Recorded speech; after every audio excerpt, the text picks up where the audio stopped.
The Runaways is about two girls, one of which is highly successful and famous, Joan Jett, and the other is just as successful but in a different way, which is sort of the story. It's a story about two girls that are sort of fighting for independence, but just in that they were the first girls to pick up instruments and play really aggressive rock and roll, and people didn't want to hear that, and so they're sort of like pioneers. And I play Joan, and she plays Cherie. And and you obviously, you know, how did you prepare for your roles and the character that you were playing? I think, well, I met Cherie a few weeks before I started filming and got to know her, and obviously I had to sing the songs the way that she sings them, and that was really important to me to do those the right way.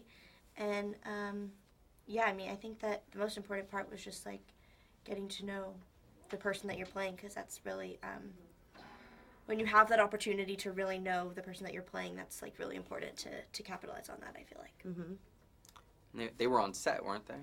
With Yeah. you? What was that like?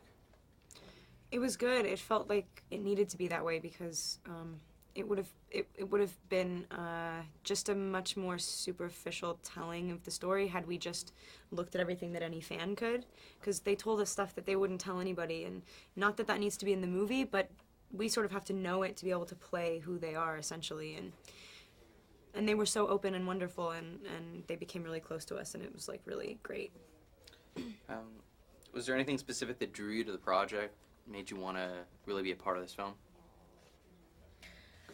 I think, well, I didn't know a lot about the Runaways before I kind of got started on this, and so just looking them up, and you can see all like the Live in Japan videos of Cherry Bomb and those iconic songs, and seeing Cherie in her costumes, especially the corset, I realized that I wanted to play her, and you can see, like, I really just like connected with her through those videos, and I could see that there was like something more like behind her eyes that she had to tell, and I really wanted to do that. Yeah, they are so raw in all that footage. I mean, they're just like, they're so young and sort of just, they are what they are. And it's not like music nowadays. It's so not polished. They're really just like, rah, just like throwing it out there, and it was so unique.